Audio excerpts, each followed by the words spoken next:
Salam hörmətli tamaşaçılar.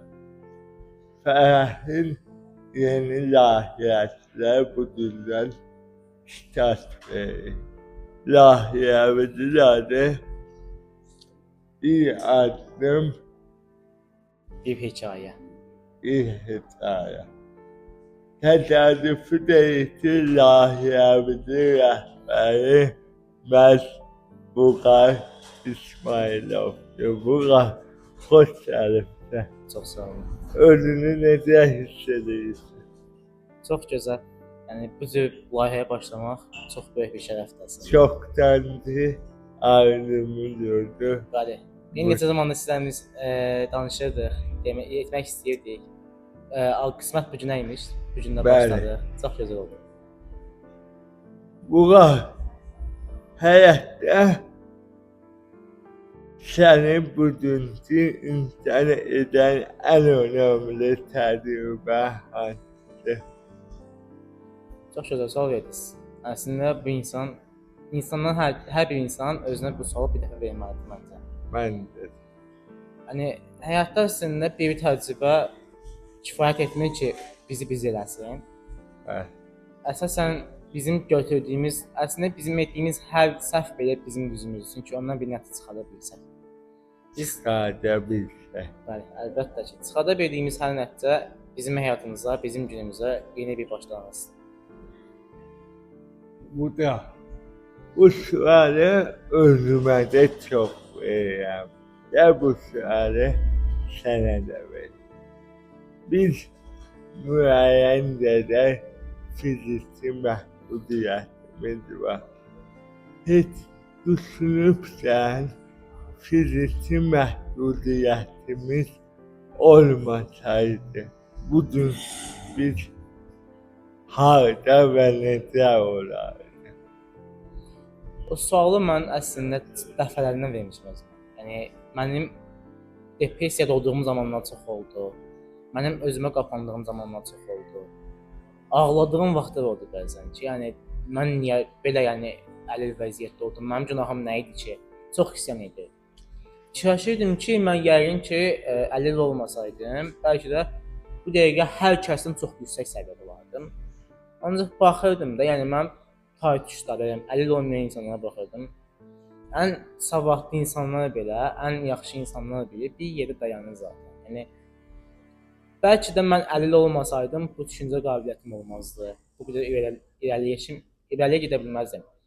Çünki mənim əlillik bir yerdən alındı məndən, amma bir yerdən də bir çox yerdən də mənə verirdi. Poeziyadan da verirdi, idmandan da verirdi.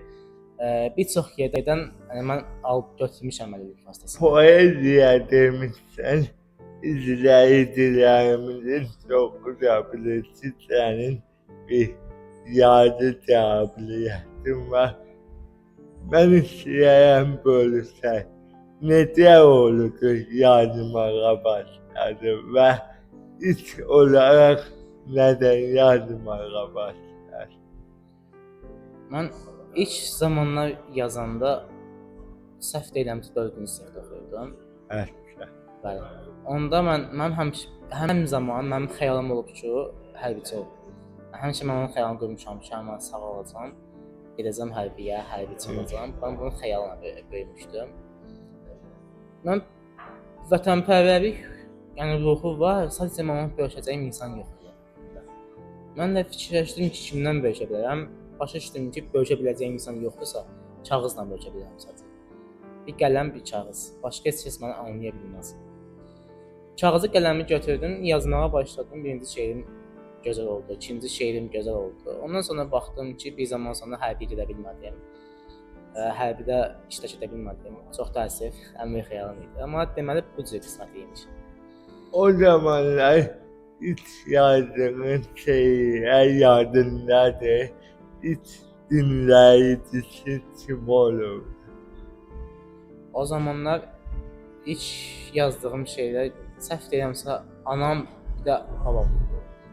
Babam həmişə yəqin ki, təəccüb eləyiblər, yoxsa gözləyiblər belə. O yadımda deyil. O yadımda deyil.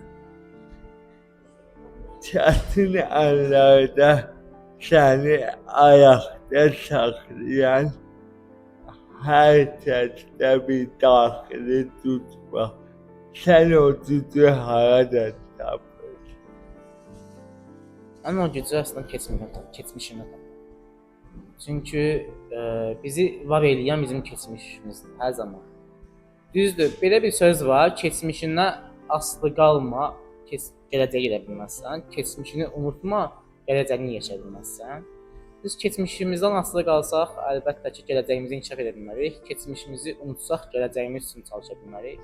Mən keçmişimdən o gücü tapıram. O əziyyətlərimi yadıma saldığım zaman, o acımı yadıma saldığım zaman bu gün mənim üçün çox böyük bir dayaqdır.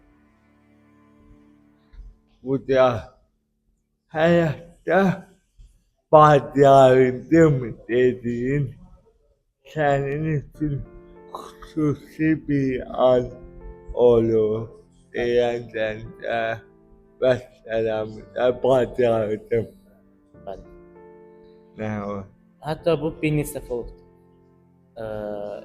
Ən yaxın zamanda 3 dekabr beynəlxalq əlillər günündə, yəni 19 yaşım var hal-hazırda. Yəni 19 yaşlı bir gənc üçün, hətta 19 yaşlı əlil bir gənc üçün 700 nəfərlik bir səhnədə çıxıb o çıxış etmək. Hətta bilirsən ki, yəni sadəcə özün üçün etmirsən bu çıxışı, əlil insanlara yardım üçün etsən bu çıxışı. Onları tanıtmaq üçün, onların bayramını qeyd etmək üçün çıxış etsənsə, bacardın demək məncə. Tam səmimi deyirəm, sırf sənin şeylərin üçün mənə neçə nəfər sual verdi ki, həqiqətən bunlar özü yazır. Mən də dedim, bəli, bunlar özü yazır. Məncə hər kəs, yəni hər bir insan öz potensialını özü ortaya çıxartmalıdır. Yəni heç bir insan o qədər şanslı deyil ki, kimsə gəlsin onu həqiqətən əlindən tutub zirvəyə çıxarda bilsin. Hər bir zirvəyə çıxan insanın özü çıxmalıdır. Əgər ki təməli sağlam qoymaq istəyirsə, özü təməli düzgün olmağını istəyirsə, öz potensialını özü ortaya çıxıb özü zirvəyə çıxmalıdır məncə. Yoxsa əks halda başqası onu zirvəyə çıxartdığı zaman o zirvənin altındakı təməl boşdur. Hər bir şairin bir kümüye örneği olur.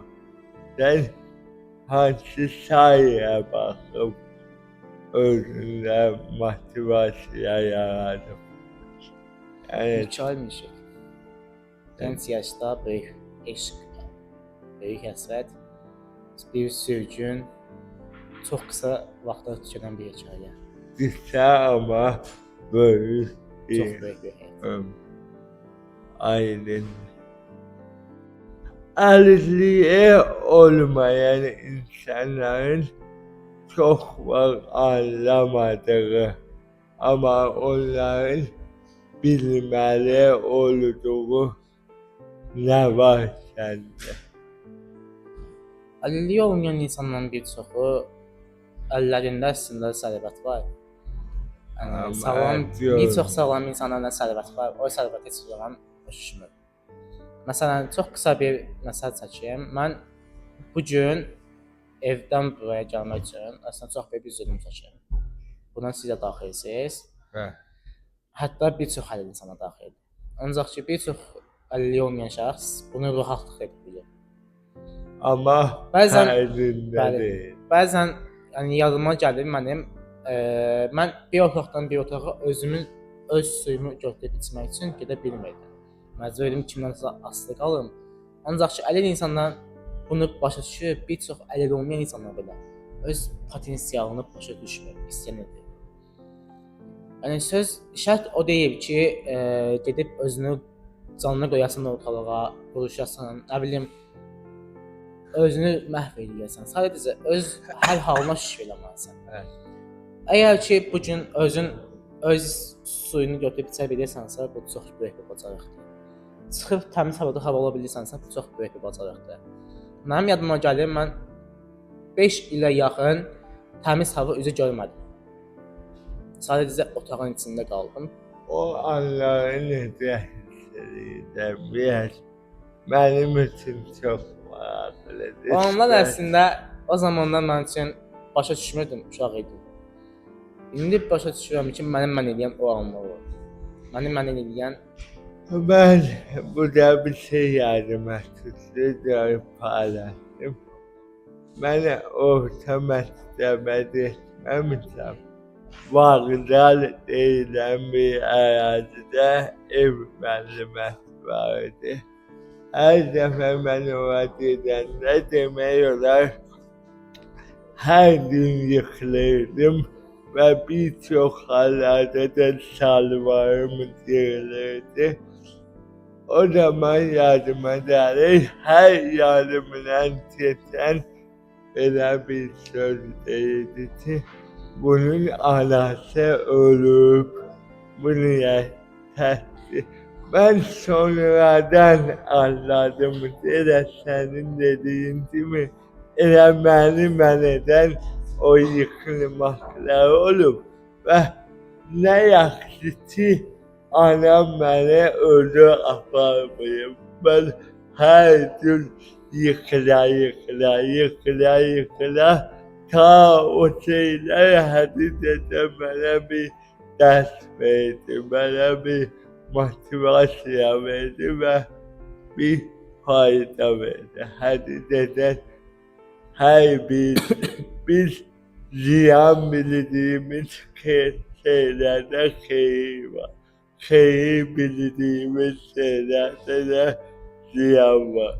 Mən eləmədim. Mən birinci sinifə getdim. Birinci sinifin oxuyanda mən ayağım tutdu fizikalı. Yenidən mən dördüncü sinifə getdim. Dördüncü sinifin ortalığı idi. Mamam deyir ki, səni məktəbə aparacağam. Mən də fikirləşdim ki, necə gözəl olacaq.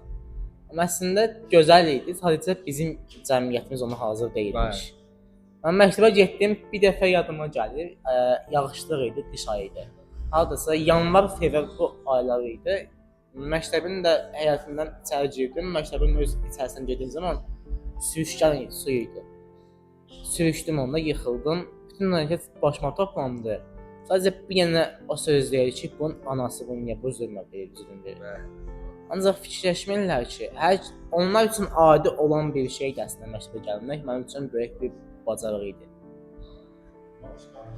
Bu gün öz keçmişinə baxanda ona nə demək istərdin? Keçmişimə əslində təşəkkür edirəm. Mən Çünki mənim keçmişim mənim bu günə gəlib çıxarıb. Əgər ki mən o əzizlənməklə böyüsəydim, əgər ki mən qorunmaqla böyüsəydim, məni heç bir şey etməyə qoymasaydılar, mən əziyyət çəkməsəydim, o acını çəkməsəydim, bu gün mən olmazdım. Bu gün mən sizin qarşınızda bu proyektə başlamazdım. dahi bunlar olmaz.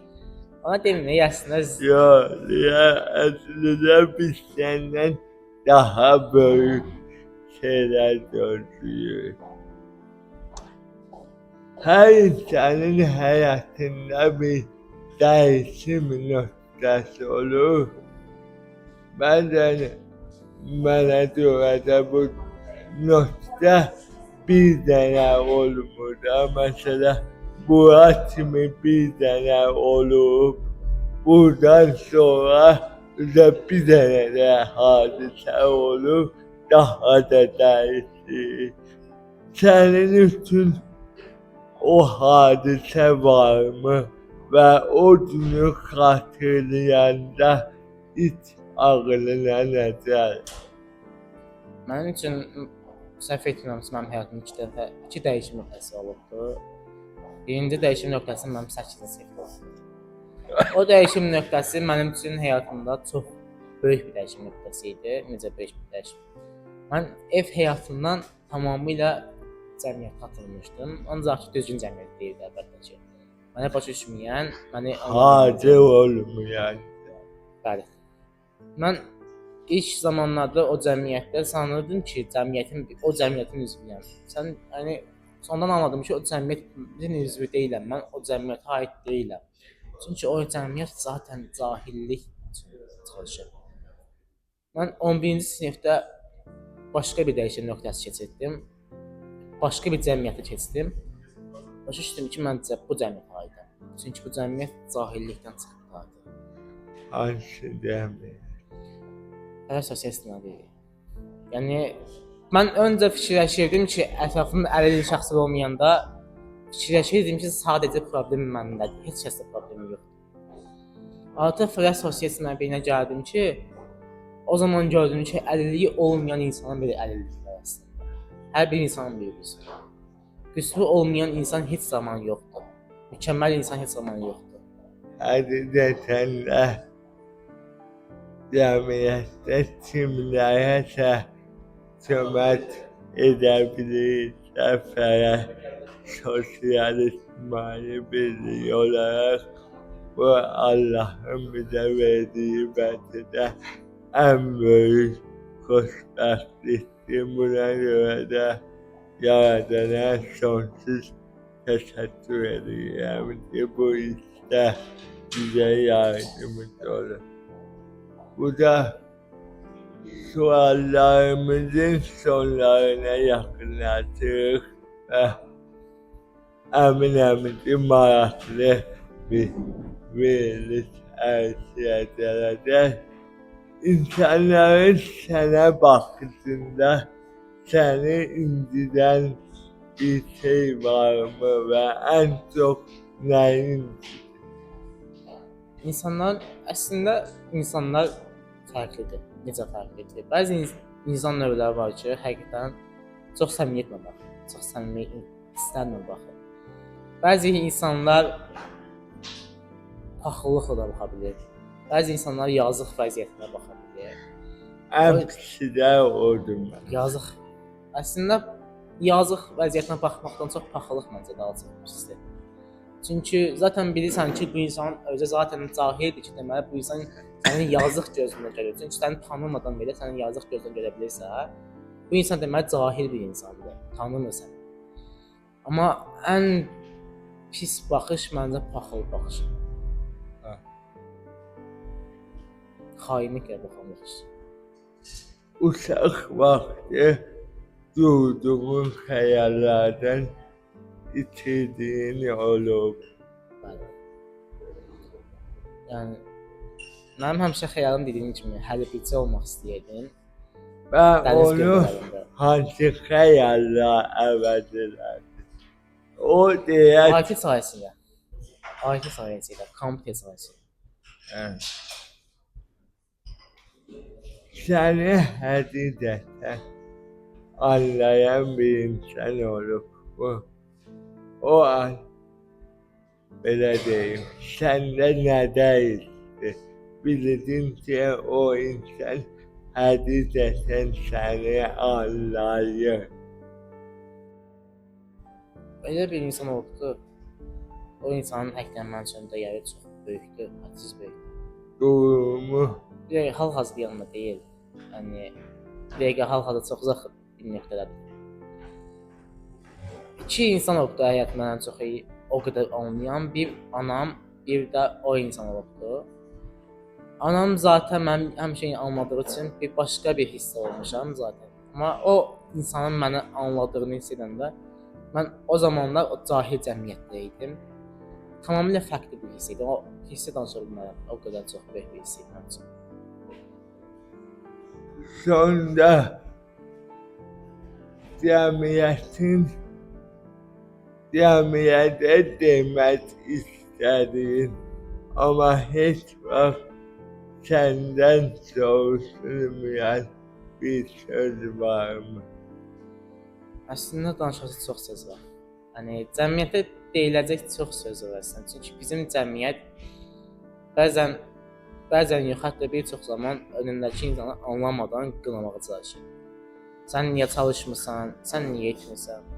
Ancaq mənim cəmiyyətdə demək istədiyim odur ki, əslində biraz empatiya qurmaq, biraz qarşımızdakı insanı anlamaq çox gözəldir.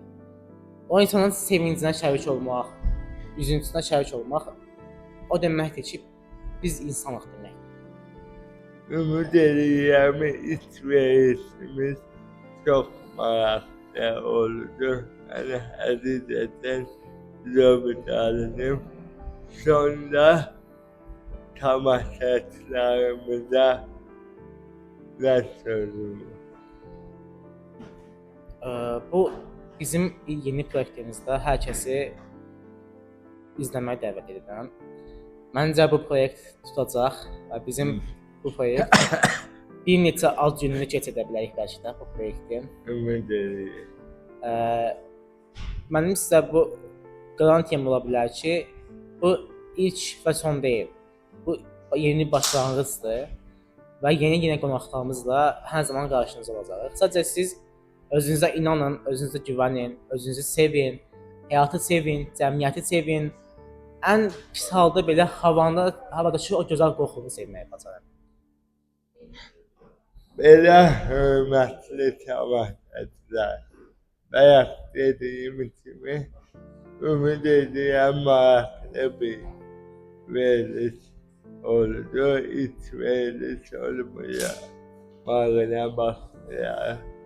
Bəli, həyat hər bir günü, hər bir anıyla gözəldir. İnsanların çox vaxtı yara alıdığı nöqtə bu olur. Xoşbəxtliyin elə xəyalını durur. Amma bugün burada var ya, bugün həyatda yaşayırıq da elə xoşbəxtlik. Növbəti verilişlərdə, növbəti qonaqlarla görüşənədək. Sağ ol. Çox sağ olun.